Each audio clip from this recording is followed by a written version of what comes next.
Education and Neighborhood Committees meeting. Today is June 26th. We are in room 1010 and it is 105. And we just have quorum. We just got quorum, so I'd like to call this meeting to order. How'd you get quorum? With you. Councilmember Gil Cedillo, my honorable colleague, is here joining us today, and I want to remind the audience, anybody who wants to speak on any of the items or have a public general comment, please fill out a comment card and please bring it up to the front. And at this point, we're going to do public comment, and we have 3 speakers. If we could have Marco Davis and Ashley Medina and Zach Strazzers will be in that order, and you could come on up, state your name, and let's give them 2 minutes. All right, 2 minutes apiece. Cool, thank you. Well, first of all, my name is Zach Strazzers. I'm with the ARMS organization. It's great to be here in front of you, Councilman Rue, Councilman Cedillo. So today, we're here talking about jobs in Southern California, in particular in the oil and gas sector of the economy. The decision that's before you is a 2,500-foot oil and gas well drilling setback that would affect over 100,000 jobs in Los Angeles County alone, not to mention over 350,000 jobs in California. So we have families all throughout LA that are already at this point struggling to meet the needs every day for groceries, for bills. I know, but I think yes. Yeah, actually, yeah, you know what? That's not on the, what meeting is that? That's general comments for oil and gas. So right, no, but we don't have any oil and gas items on the agenda today. He's just speaking on general comments. We understand that. Oh. But doesn't it? But there has to be I apologize. You could only speak on general public comment on items that within the jurisdiction of the committee. Yeah, that have a relevance within the jurisdiction. Even in the broadest form, it still goes beyond the scope of this. I'm sorry, go ahead. I was looking for the item that you were speaking on, but go ahead. In the next, but he may be on the scope anyway, because those matters are not before us, unless there was some, and I'm stretching your argument for you, unless there was some subject matter tied to health impacts. Well, I think there's another committee that maybe might be because actually I think there's another committee going on at the same time. There is. With an item on oil and gas. I don't know if you wanted to actually speak. It's in 1010. No, is this 1010? This is 1010. So it's around the other, because we just came from there with current Well, price. just finish up your comment, and actually you could probably go check yourself if you want. Cool, no problem. Yeah. So the presumed health risks that would take place as a result of drilling are actually based in majority on fracking arguments, which everybody is familiar with. But a great deal of the science that's involved with what takes place in the industry is unfounded. A lot of it is speculative. And so the presumed effects on an individual's health when they're in a certain radius from oil and gas well drilling is not substantive. However, the very real effects on the economy would be the loss of 100,000 jobs in Los Angeles County, and these aren't just run-of-the-mill fly-by-night jobs. These are family-building careers. So please vote no on the 2,500-foot oil and gas well drilling setback. Thank you. Thank you. If we could have Marco or Ashley, please state your name. Hello, good morning. My name is Marco Davis. I'm also with the ARMS organization. And well, I was here for the topic of what Zach just got to speaking about. And so what he was saying is, it's a 2,500-foot setback that's going to cause a lot of people to lose their jobs. And so in Los Angeles, I believe it's 100,000 jobs that's going to be at risk, and over 350,000 jobs at risk. And so we're here to vote no on this setback. And me personally, I'm with the union. I have a good job, and I know when I use my car for transportation and going to work, and the gas prices has been going up, it would really hurt the economy if we keep raising up the prices on gas. And it's like families are at risk on trying to meet their needs in their home and trying to provide for their family with the gas prices going up. So we're here to vote no on this situation, because I believe it's going to be a big effect to the people that are here in our community as Los Angeles, as Angelenos. We really want more people to have jobs. We don't want families to go without. We don't want families to feel like they can't work here in this community. And we're really voting that that we look at this situation and be like, look, we don't want people to not have a job. We don't want people to be affected by this. So we're really here to vote no on this this setback. And I believe that if we strongly stick together on this, I mean, we'll see a good big response from the Los Angeles community on jobs and voting and doing a lot of things. So I just wanted to share that with you, and I hope that y'all can really see that as a resident of Los Angeles, this will really affect so many people. So if you can just vote no on that, we really appreciate it. Thank you. Thank you. And Ashley Medina? Is Ashley Medina here? I don't think so. Okay, and that closes public comment. Seeing no more public comment cards, it is now closed. Item number 1, Mr. CLA, if you could read that into the agenda, please. Sure. Item number 1 is a communication from the mayor relative to the reappointment of a Miss Deborah Wiebe to the Board of Neighborhood Commissioners. You know, I know Ms. Wiebe very well, but since she's here, why don't you come on up and you could introduce yourself. And I know not only are you a community leader in my district and my communities, you've also been very involved with the whole neighborhood council system, not only as a commissioner, but in every aspect of it. So just for the colleagues and the people who are hearing, if you could just introduce yourself and maybe just talk about your role on Bonk as well as anything else you want to talk about neighborhood council. Well, thank you. It's a pleasure to be here today. Thank you for inviting me. And yes, my name is Debbie Wiebe, and it's been an honor to be a commissioner for the past 2 years, and I look forward to the next 5, should you decide that that's the appropriate thing.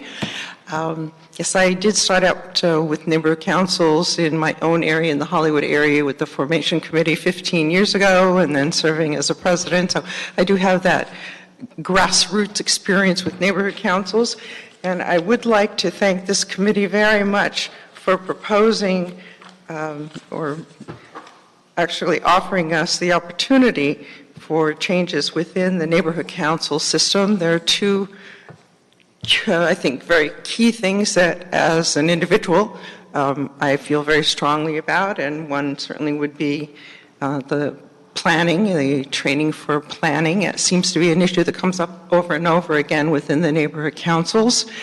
And also the community impact stakeholders. That's something that I know that Bonk is going to look into as far as receiving more input. But as an individual, I find it very difficult to identify the definition. I know we're going to take more feedback from stakeholders, but something to either identify it more strongly or, as you suggested, possibly deleting that definition. It does seem to cause some confusion in the community. As a member on Bonk in the past 2 years, I think it's been a delightful experience to be able to have a newsletter identifying who we are as individual Bonk leaders and making that connection more strongly with our neighborhood councils, being able to go out and honor the 15-year neighborhood councils, whether they're still the same boards or new people on the boards. It's nice to know that there is that investment in the system. And also to see that people are still feeling very strongly about the need for neighborhood councils.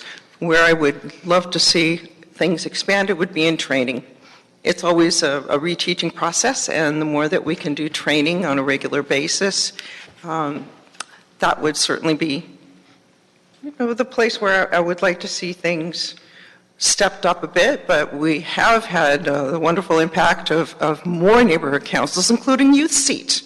So I think that coming now from the mayor's office and then being embraced by Bonk, and something that has sort of spread out with the word of mouth through the neighborhood councils, the value of embracing our youth and giving them either a voting seat or just a seat to have their voice heard, has been a positive result in the past couple of years on Bonk.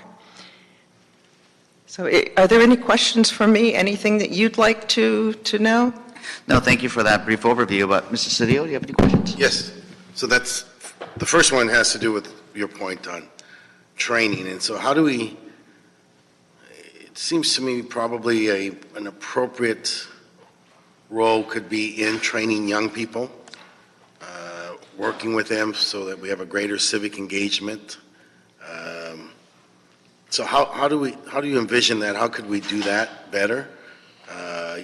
There's all these various organizations that take young people. When I was in the state legislature, there were, what's it called?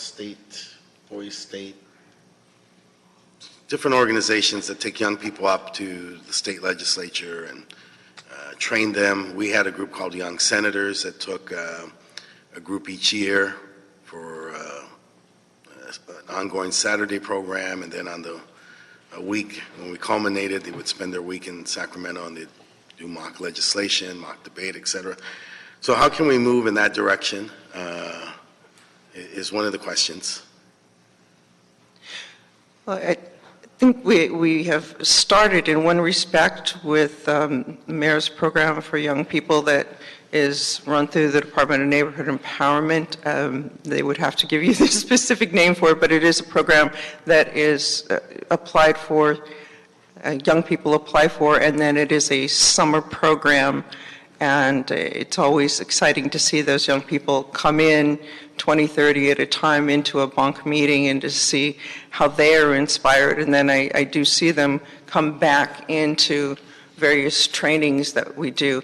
I think we all know that there was a time when the Department of Neighborhood Empowerment was not fully funded, and now that it has much greater funding, and we have our representatives from Dunn going to each neighborhood council meeting, we have a better opportunity to let our neighborhood councils understand what our city processes are. So training before people take an office, I think, would cut down on recidivism in neighborhood council boards. People want to be there, they want to be involved, but they don't always understand the process before they get on a board. So if we could in some way incentivize people to take some sort of training prior to running, or once they've become a member of a council, require that they take training in leadership or understand how to run meetings. Now, all of this training is available on the Dunn website, but that doesn't mean that they are required in some way to take that training. So it's a carrot or a stick sort of situation right now.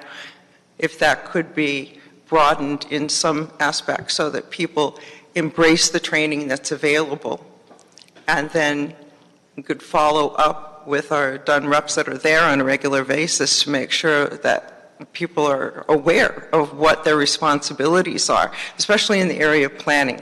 If we're able to get that as something that's absolutely required of the chairs of planning, that would be a marvelous piece.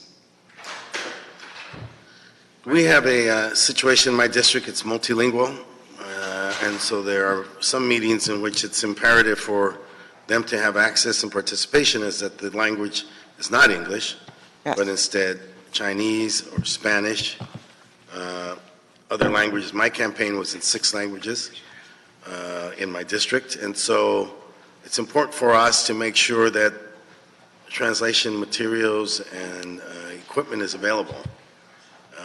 This seems to be a charge on some of the neighborhood groups and a drain for them simply to try to function. How can we improve that situation? Because this is a city in which, as the mayor lets us know, over 100+ languages are spoken, but yet for the neighborhood councils, English is first and dominant, doesn't seem to provide an opportunity for the other language speakers in the city. And we've heard that at Bonk and also in our local neighborhood councils. It's been a huge challenge for the councils because at this point, any translation services, although they're available, the funding comes out of their budget.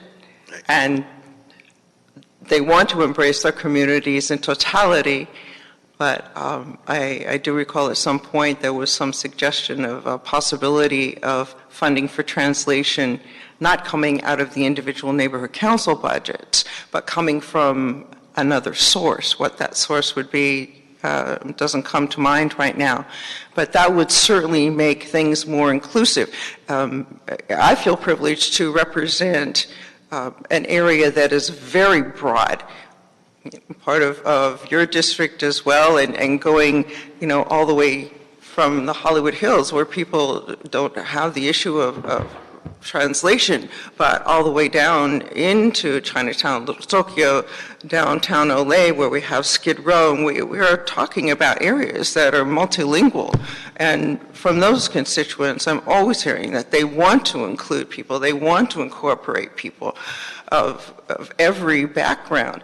And certainly the issue comes up often that neighborhood councils are now often in our less represented areas are being headed by people who see that they have an opportunity to speak, whether they are quote unquote local residents or not. And it makes them feel very empowered, and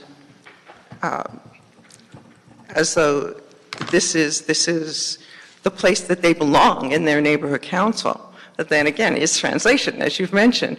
So if there is some opportunity for funding for translation to come out of another source, I know that that would help some of our smaller neighborhood councils tremendously. There seems to be this inherently unfair tax. So if you want to speak other than English, then you're taxed. Your neighborhood council's taxed. You as a resident, you're taxed. You're not taxed to speak English, but if you're going to translate into another language, then you're taxed, and that drains on the neighborhood council.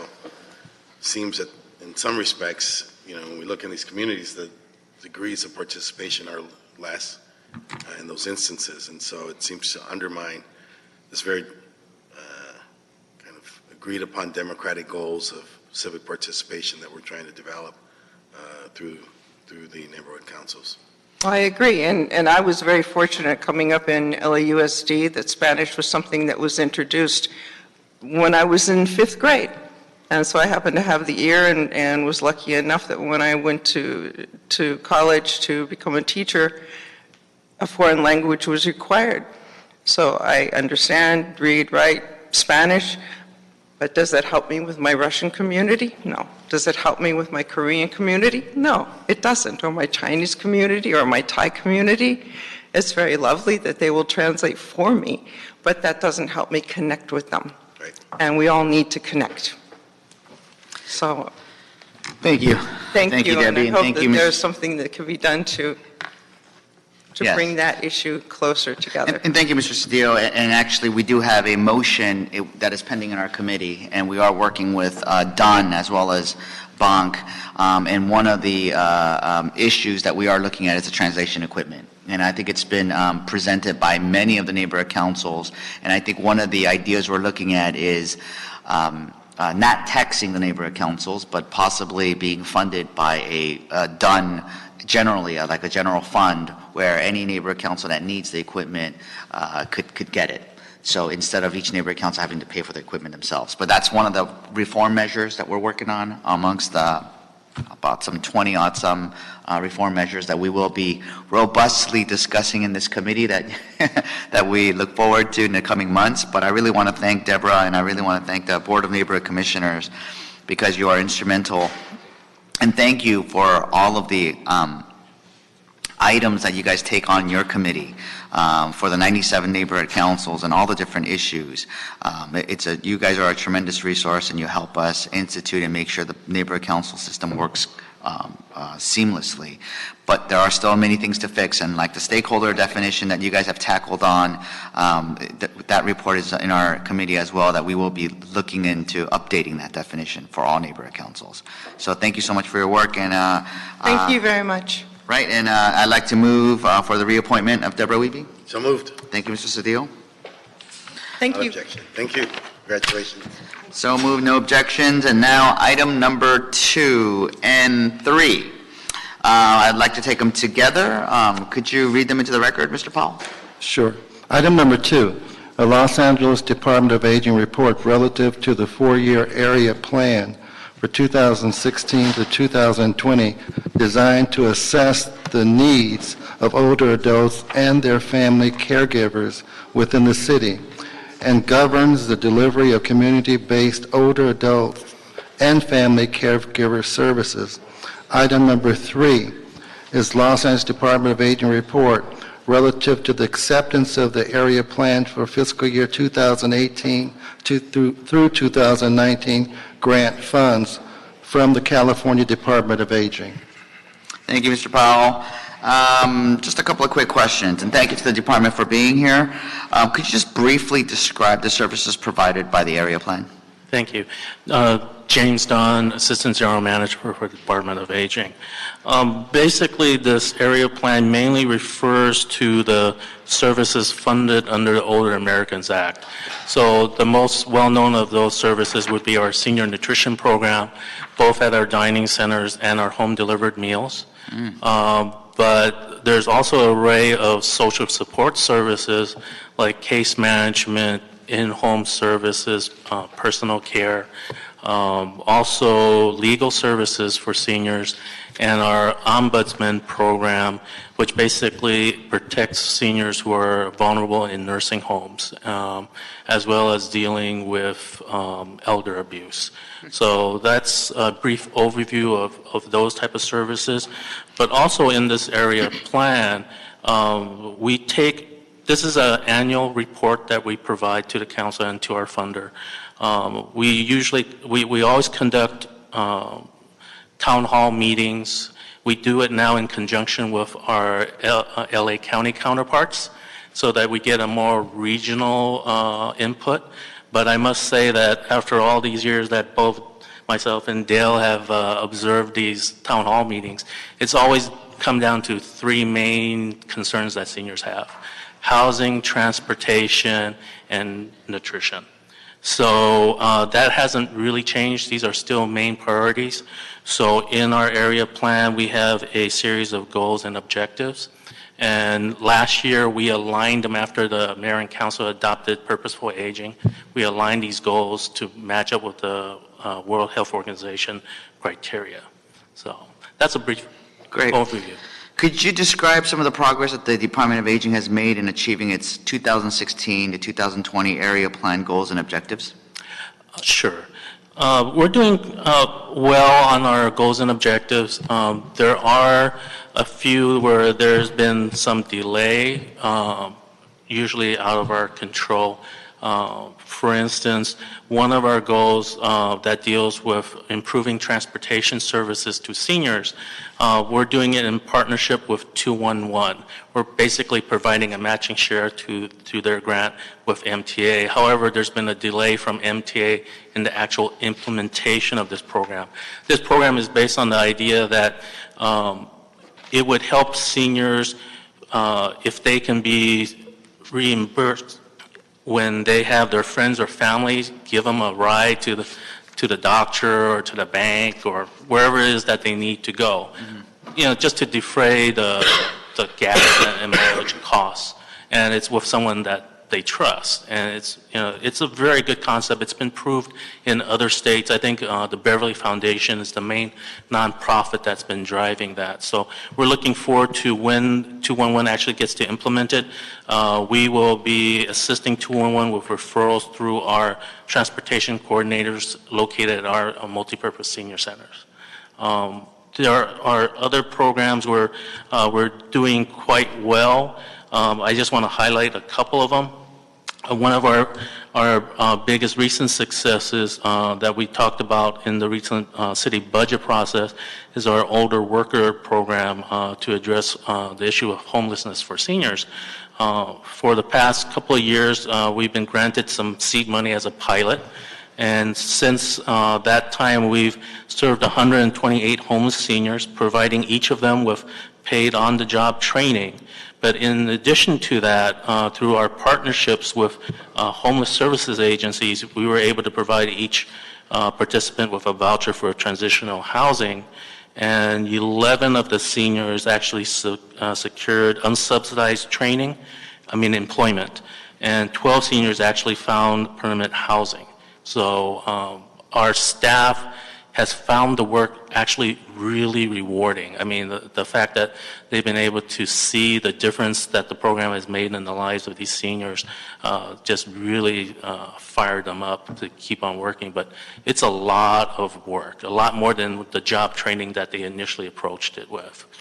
So for the fiscal year 18-19, Council provided regular funding, so it was no longer a pilot program, which means we don't have to worry every mid-year whether or not the funding will continue. Another promising goal that we've had was promoting healthy community services. The department, both the city and the county area agencies on aging have partnered with the National Council on Aging for an evidence-based program called Aging Mastery. We're going to be pilot testing this 2 sites in the city, 2 sites in the county. And what's really interesting about this is that it's a series of courses to teach people as they age how to live so that they're actually healthier, have healthier lifestyles, as well as taking care of finances. So it's kind of like all around life skills that would really help seniors. And when this course has been pilot tested in other cities, the response has been very high, and some seniors are even willing to pay for this type of class. They think it has value.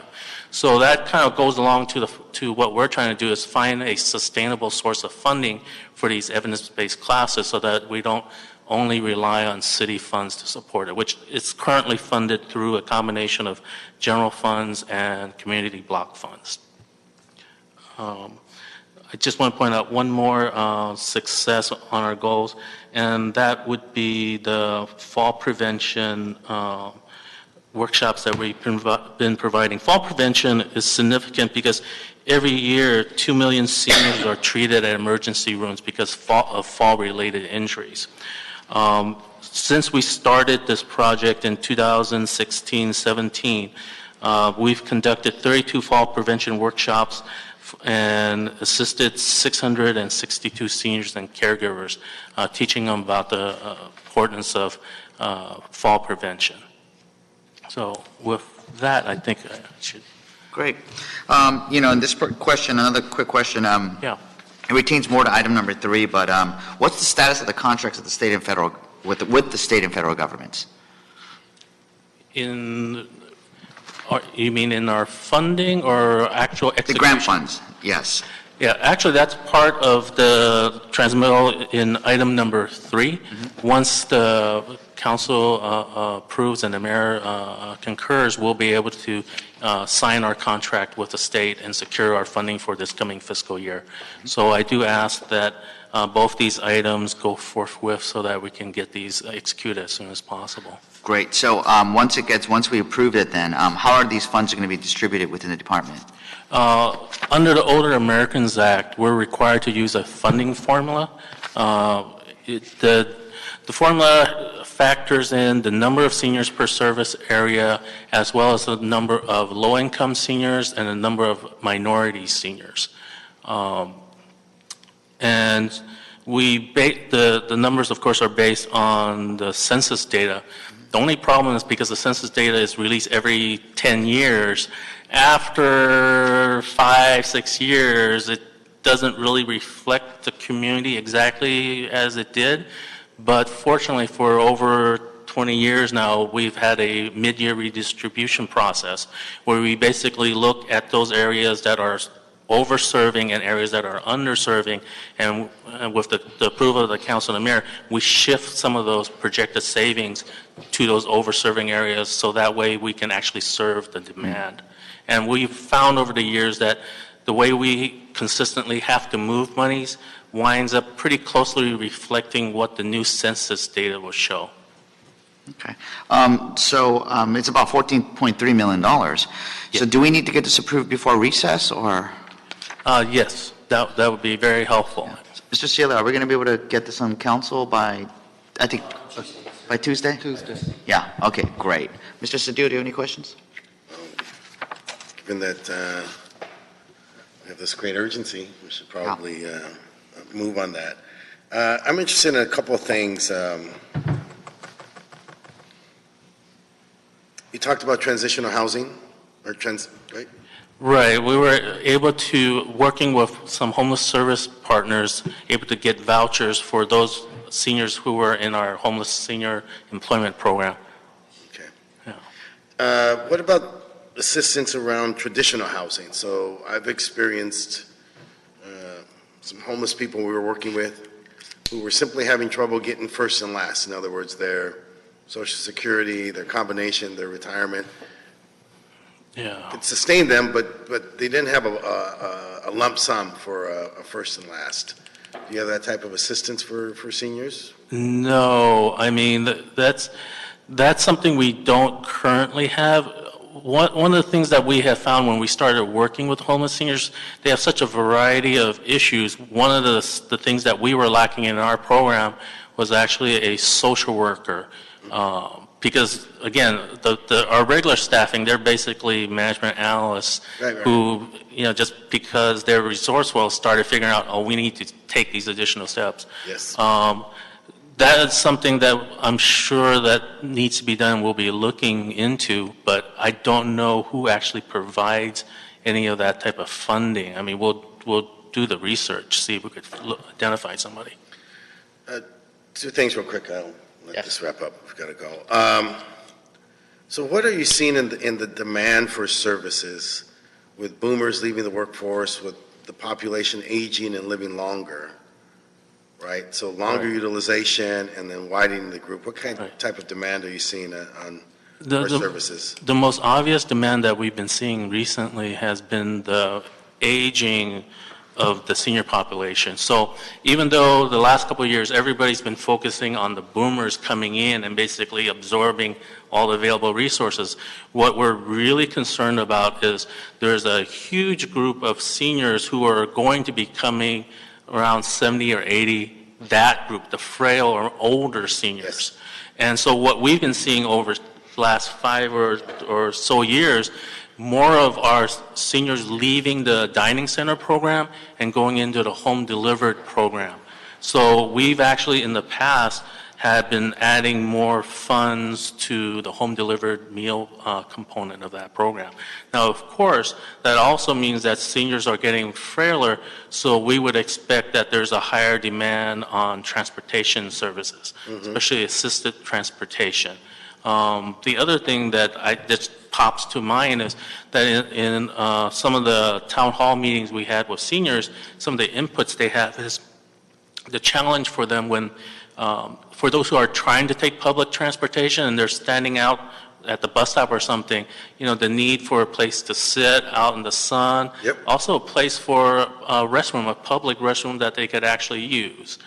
So challenges like that. I mean, recently, DOT had presented a report to council where under their DASH program, they were extending the hours because they realized when more seniors are going to their doctors, but because of the changes in appointments, if they get appointment late in the afternoon, by the time they get out and pick up their prescription, there's no bus running for them to get home and they're stranded. So being considerate of the needs of seniors over at DOT, I really appreciated that recommendation on their part. And then last, just some experiences I had in the legislature. What are you seeing with fraud? Yeah, just like with the elder abuse, I mean, it's a huge concern. I mean, I forgot the numbers, but I think it's actually in billions what they're estimating in terms of fraud, senior fraud, every year. I know that originally when we were focused on elder abuse, it was mainly physical elder abuse. But what I've seen over the last few years has been a huge increase in concern about scams on seniors. Unfortunately, a lot of elder abuse, a lot of the perpetrators are people that the senior knows, even family members. They may not start off as intentionally abusing, but the access and the vulnerability of the seniors just makes it a little too easy and a slippery slope.